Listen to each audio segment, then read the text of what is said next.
ዋው! ቤቶ በእውነት ያምራል። የሚያስደንቅ ቤት፣ ግርማ ያለው ሆቴል፣ ዘመናዊ ሪል ስቴት ወይም ልዩ ገጽታ ያለው ቢሮ እየገነቡ ነው? እንግዲያውስ ምርጫው አንድ ነው። ቅዱስ ማርብልና ግራናይትን ሳይጎበኙ እንዳይወስኑ እያልን ቅንጡ ግራናይት፣ እምነበረድ፣ ኳርትስ፣ የተፈጥሮ ሞዛይክና ሁሉንም የተፈጥሮ የድንጋይ ሥራዎች በከፍተኛ ጥራትና በላቀ መስተንግዶ እኛ ቅዱስ እምነበረድ ይዘን ቀርበናል። ሁሉም እምነበረድና ግራናይት አንድ አይደለም። ልዩነቱን የሚፈጥረው በዘመናዊ ማሽን ተቆርጦና ፖሊሽ መደረጉ ነው። ውበቱን ያጎለዋል፣ ያንጸባርቀዋል፣ ጠብቆ እንዲቆይ ያደርገዋል። ቅዱስ ማርብልና ግራናይት ድሮ ከነበረበት ቦሌ ጃፓን ኤምባሲ ወደ አዲሱ ዋና መሥሪያ ቤትና ማሳያ ኦልድ ኤርፖርት ጦር ኃይሎች ማለት ነው ከሆላንድ ኤምባሲ ፊት ለፊት አዲስ ባስገነባው ዘመናዊ ሁሉንም በአንድ ተካቶ በሚያገኙበት ሕንፃ ውስጥ መዘዋወሩን ስናበስሮት ከታላቅ ደስታ ጋር ነው። ለቤቶ ውበት ቅዱስ ግራናይት ውበት እንሸጣለን። ዛሬውኑ ይደውሉ 0977 22 22 99 ወይም 0966 22 22 33 ቅዱስ ማርብልና ግራናይት።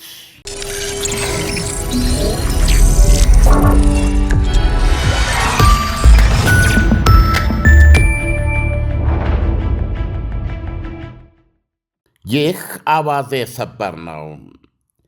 ሐሙስ ሌሊት ዩክሬን እግዚኦ በሚያሰኝ የሚሳኤል ሩምታና የሰው አልባ ወጀብ የሠራ አካላቷ ክፉኛ ተወገረ።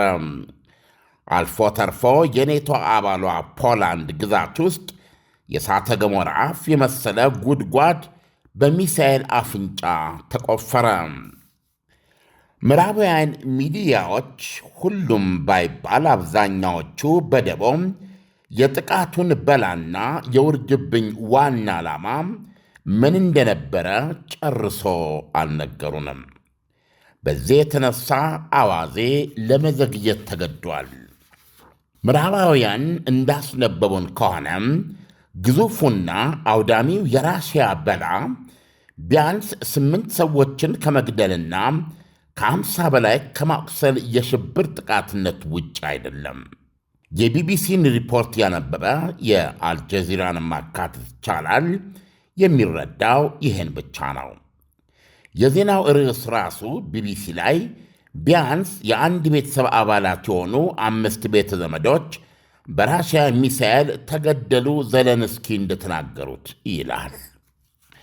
ዘለንስኪ አርታምና ኦሌና የተባሉ ባልና ሚስት ከ3 ልጆቻቸው ስማቸውም ተጠቅሷል ማርክ፣ ዛጊያ፣ ኤሊያና እና እንዲሁም ኢሚላ አብረው ከቤታቸው ጋር ወድመዋል ይላሉ። ዘለንስኪ ናቸው የሚሉት። የሙታኑን ፎቶግራፎችም በማኅበራዊ ሚዲያ አጋርተዋል። ቢቢሲ ያንን ነው የሚዘግብልን። አያይዘውም ይላሉ ዘለንስኪ የእነዚህ ባልና ሚስት ቀሪ ልጆቻቸው ዛካር፣ ዶሚኒክ፣ ቪዮሪካ፣ ፌዴሪክና የልጅ ልጃቸው አርቲም አሁንም አልተገኙም ወይም ከፍርስራሽ አልወጡም ይላሉ ዘለንስኪ። ቢቢሲ በጠቅላላ 8 ሰዎች መገደላቸውን ይነግረናል። በጣም የተጠቃው የዘለንስኪ የትውልድ ከተማ ክሪቭሪህ መሆኑንም ያወሳል። ዘለንስኪ የራሽያ ጥቃት የትውልድ ቀያቸው ውስጥ አንድ ተራ ወይም መደበኛ ቤት ማውደሙን መግለጻቸውን ይነግረናል። ከዛም ዘለንስኪ ይህ የራሽያ እኩይ በመላው ዓለም ብቻ ነው ሊገታ የሚችለው አሉ ይለናል። የራሽያ ሚሳኤል ፖላንድ ውስጥ ማረፉንም ይጨምራል። የቀሩትንም ሟቾች ስም ይነግረናል። የፖላንዱ ጠቅላይ ሚኒስትር ዶናልድ ታስክ ፖላንድ ግዛት ውስጥ 100 ኪሎ ሜትር ዘልቆ ገብቶም የገጠር ሜዳ ላይ ጉድጓድ የቆፈረው KH 101 የራሽያ ቦሊስቲክ ሚሳኤል ሳይሆን እንዳልቀረ መናገራቸውንም ቢቢሲ ያክላል። ከዛ የዩክሬን የራሽያ አማዞን በሚባለው ዋይልድ ቤሪ ላይ ያደረሰውን ጉዳት ጥልቀት ይነግረናል። ለጥቆ ዩክሬን ራሷን ለመከላከል ፓትሪዮት ሚሳይል እንደሚያስፈልጋት መግለጿን ያውሳናል። አብዛኛው ቦሊስቲክ የሆኑ 70 ሚሳይሎችና 280 ሰው አልቦችን ራሽያ ለምን ተኮሰች? ስለ ኢላማዎቹስ ቢቢሲ ምን አለ?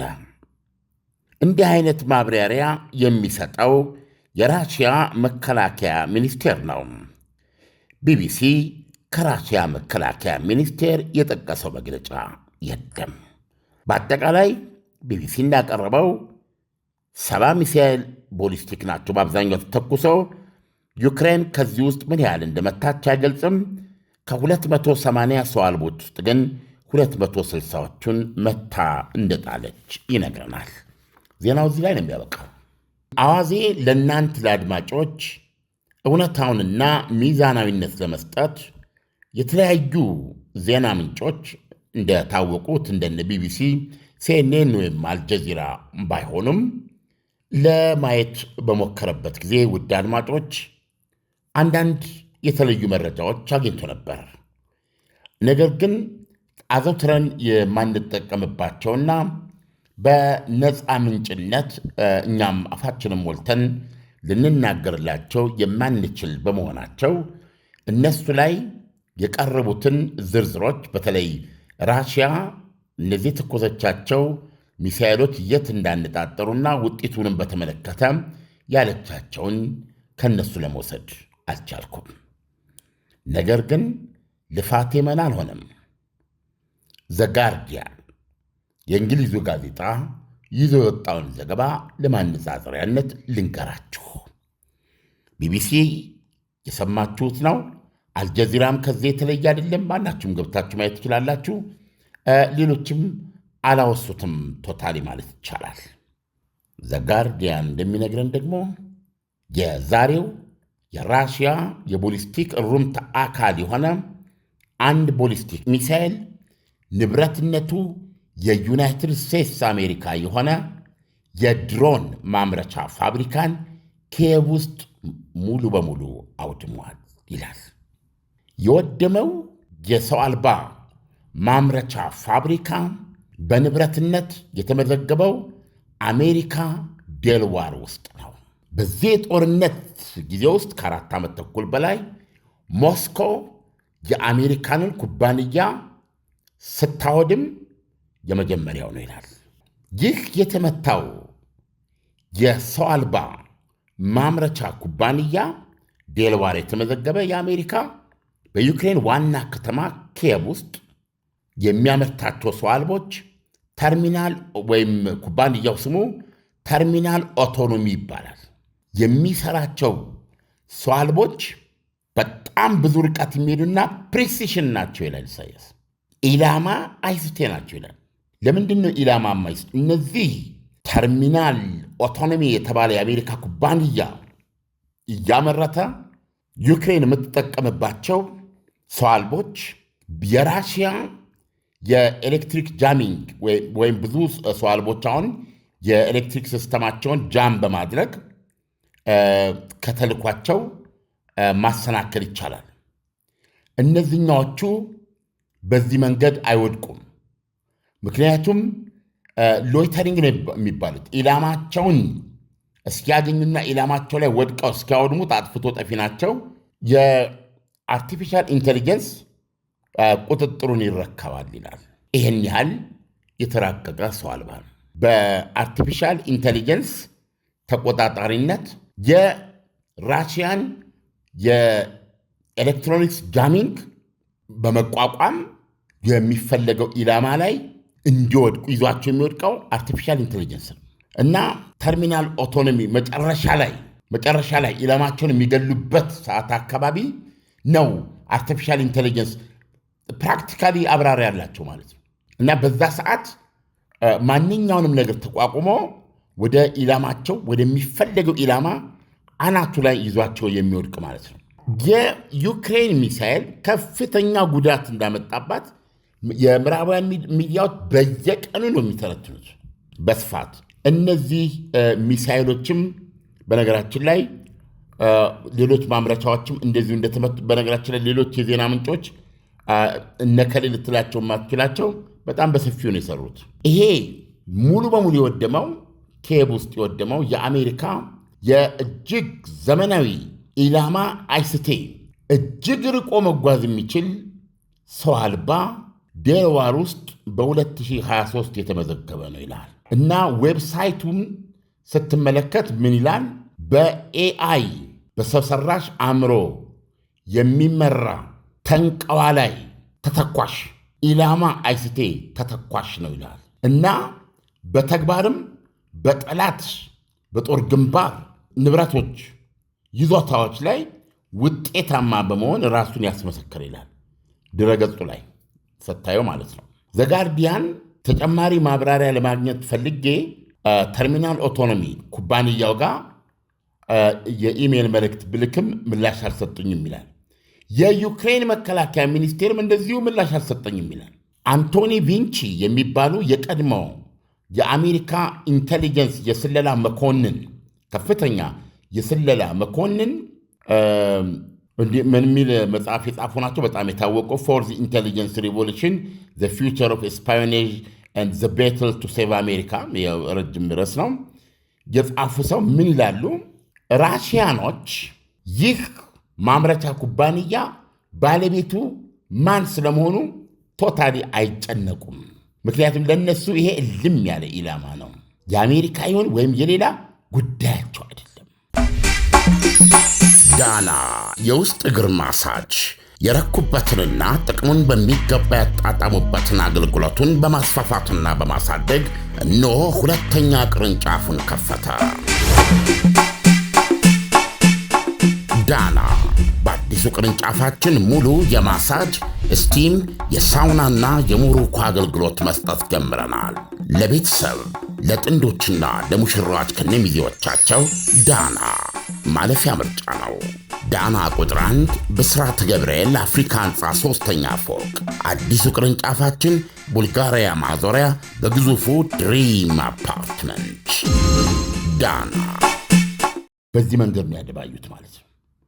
እንደውም ሲነግረን በዚህ በያዝነው ሐምሌ ወር መጀመሪያ ሳምንት አካባቢ ዶናልድ ትራምፕ ያው ለዩክሬንን እንግዲህ የታወቀ የአሜሪካንን የጸረ አውሮፕላን ሚሳኤል መከላከያ ፓትሪዮት ሚሳኤልን ላይሰንስ በመስጠት እዛው ሀገሯ ውስጥ ዩክሬን እንድታመርት ፍቃድ መስጠታቸውን ይገልጻል።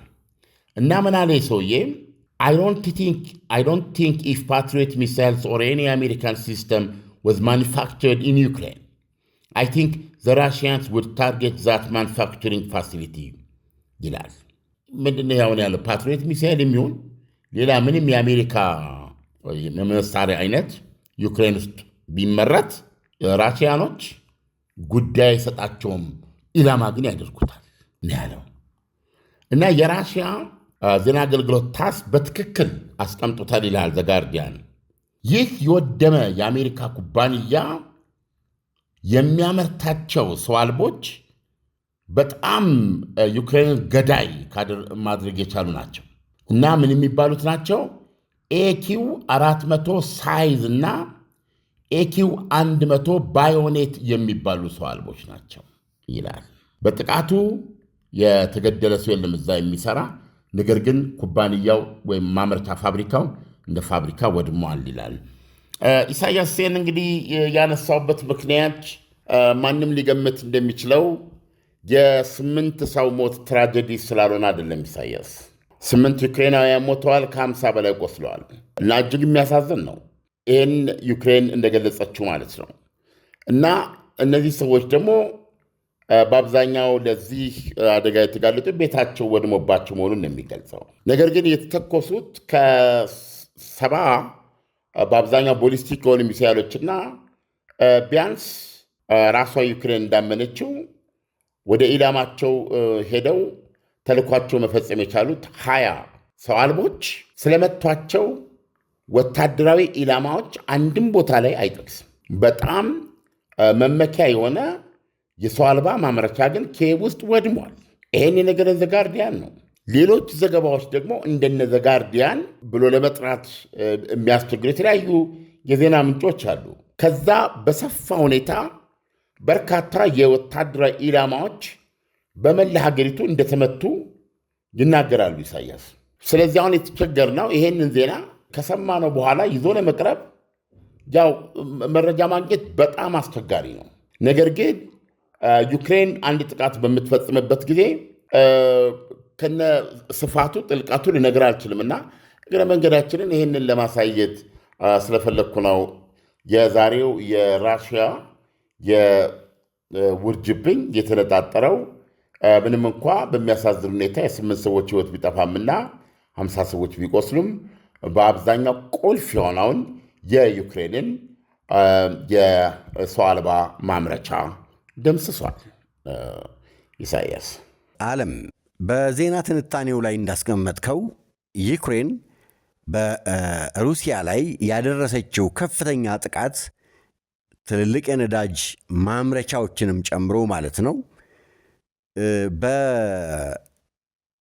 በድሮኖች ነው። እነዚህ ድሮኖች ደግሞ የአሜሪካ ሰራሽ ቴክኖሎጂው የአሜሪካ ሆኖ ዩክሬን ውስጥ የሚመረት መሆኑ አልፎ አልፎ እንኳን በሰራናቸው ዜናዎች ድሮኖቹ እጅግ በጣም ከፍተኛ ጥበብ የተሞሉና ረጅም ጉዞ የሚጓዙ ዩክሬናውያን በተለየ መንገድ የሚያመርቱ እና አፕሪሼት እየተደረጉ መምጣታቸውን አንስተናል። አሁን ግን የዛሬውን ዜና ደግሞ ስንመለከት ንብረትነቱ የአሜሪካ የሆነ በዩክሬን ውስጥ ያለ መሆኑ አንድ በሩሲያኖች አይን እንዴት ይታያል? አሁን በሩሲያና አሜሪካ መካከል ያለውን የተላዘበ ግንኙነት ጨርሶ አይቆርጠውም ወይ? ይሄ ያው በተለያየ መንገድ ሲያደርጉት የቆዩት ነውና ይህንን ራሽያኖች ስለማያውቁ አይደለም፣ ባወቁ ጊዜ አውድሙታል። ከዚህ በፊትም በርካታ የአሜሪካና የምዕራባውያን መሳሪያዎች በፖላንድ በኩል ነው ይገቡ የነበሩት፣ በምዕራብ በኩል በሚያገኟቸው ጊዜ ያወድሟቸዋል። ስለዚህ ይህ ኩባንያ በተመለከተ አሁን ለዚህ ለመብቃት ራሽያኖች የአሜሪካኖች አላሉም ታስ ላይ። ነገር ግን ዘጋርዲያን የአሜሪካኖች መሆኑን ገልጿል። ምንድነው አሜሪካኖች አሁን በምንለው መንገድ ማመን ይጠይቃል። አሁን ይህን ዜና ለምን ቶታሊ ሐሙስ ዕለት የተደረገውን ድብደባ ኢላማ አንድንም አለመገለጹ አንዱ አስገራሚ የሚያደርገው ይሄ ነው። ስለዚህ ያው ይታወቃል የውክልና ጦርነት ነው እዛ የሚካሄደው። ነገር ግን ይሄ በተለይ ዩክሬኖች ብዙ ለውጥ እያመጡ ያለበት የሰው አልባ ቴክኖሎጂያቸው ላይ የደረሰ ከባድ ጉዳት ማለት ግን ይቻላል። ይሄ ብቻ ሳይሆን ምናልባት የተሻለ በጣም ችግር አለ፣ በተሻለ ሁኔታ አድሮ ስላገኙት የሚሰሩት ከሆነ እንደገና የምንመለስበት ይሆናል ማለት ነው። ለአሁኑ ግን ቢያንስ የአሜሪካ ኩባንያ ኪየቭ ውስጥ የነበረ እና በሰው ሰራሽ አእምሮ የሚሰሩ ኢላማቸውን እስኪያገኙ ኢላማቸውን ፍለጋ በኤአይ አመራር ራሳቸውን በኤሌክትሮኒክስ ጃሚንግ የማይመቱ እና ኢላማቸውን እስኪያገኙ የሚንቀዋለሉ እና ኢላማቸውን አናቱን ማለት የሚችሉ በጣም የፕሪሲሽን እና ረጅም ርቀት ጠልቆ ደብዳቤ የሆኑ ሰው አልቦችን የሚያመርተው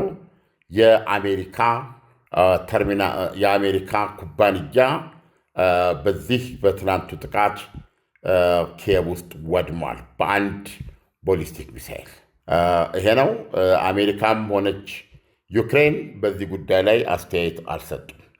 ራሽያም የአሜሪካ ብላ አልጠራችውም። ነገር ግን በውስጡ አሜሪካኖችና ዩክሬኖች የሚሰሩበት ነው ያለችው ስለዚህ እንግዲህ በይፋ አሜሪካ ኩባንያ ይሷ መሆኗን የምትገልጽበት ፖይንት ሲመጣ ነው ሌሎች ጫናዎች አብረው ሊከተሉ የሚችሉት ወይም አሜሪካ ስታምን ማለት ነው። ስለዚህ ራሽያም የአሜሪካ ኩባንያ ያላለችው እና ዘጋርዲያን ራሱ ሊያገኝ የቻለውን ሊያረጋግጥ የቻለውን ዜና ነው እያረጋገጠልን ያለው እና ቅድም ያልከው አስተያየት የሚመጣው እንግዲህ አሜሪካ ወይም ዩክሬን ይህንን ሲያምኑ ነው እና ዘጋርዲያን ሁለቱም ጋር ያደረገው ሙከራ ላቀረበው ጥያቄ ምላሽ ያልሰጡትም ለዚህ ነው። ጊዜ ይፈልጋሉ። የፕሮፓጋንዳ ስራ ብዙ ነገር ታቅዶ የሚገለጽ ነው የሚሆነው ማለት ነው። በተገለጸ ጊዜ ዝርዝሮቹን ይዘን እንመልሳለን። ዓለም፣ ለትንታኔው ከወዲሁ አመሰግናለሁ። መልካም ምሽት ይሁንልህ። መልካም ምሽት። ዋው! ቤቶ በእውነት ያምራል። የሚያስደንቅ ቤት፣ ግርማ ያለው ሆቴል፣ ዘመናዊ የሪል ስቴት ወይም ልዩ ገጽታ ያለው ቢሮ እየገነቡ ነው? እንግዲያውስ ምርጫው አንድ ነው። ቅዱስ ማርብልና ግራናይትን ሳይጎበኙ እንዳይወስኑ እያልን ቅንጡ ግራናይት፣ እምነበረድ፣ ኳርትስ፣ የተፈጥሮ ሞዛይክና ሁሉንም የተፈጥሮ የድንጋይ ሥራዎች በከፍተኛ ጥራትና በላቀ መስተንግዶ እኛ ቅዱስ እምነበረድ ይዘን ቀርበናል። ሁሉም እምነበረድና ግራናይት አንድ አይደለም። ልዩነቱን የሚፈጥረው በዘመናዊ ማሽን ተቆርጦና ፖሊሽ መደረጉ ነው። ውበቱን ያጎለዋል፣ ያንጸባርቀዋል፣ ጠብቆ እንዲቆይ ያደርገዋል። ቅዱስ ማርብልና ግራናይት ድሮ ከነበረበት ቦሌ ጃፓን ኤምባሲ ወደ አዲሱ ዋና መስሪያ ቤትና ማሳያ ኦልድ ኤርፖርት ጦር ኃይሎች ማለት ነው ከሆላንድ ኤምባሲ ፊት ለፊት አዲስ ባስገነባው ዘመናዊ ሁሉንም በአንድ ተካቶ በሚያገኙበት ሕንፃ ውስጥ መዘዋወሩን ስናበስሮት ከታላቅ ደስታ ጋር ነው። ለቤቶ ውበት ቅዱስ ግራናይት ውበት እንሸጣለን። ዛሬውኑ ይደውሉ 0977 22 22 99 ወይም 0966 22 22 33 ቅዱስ ማርብልና ግራናይት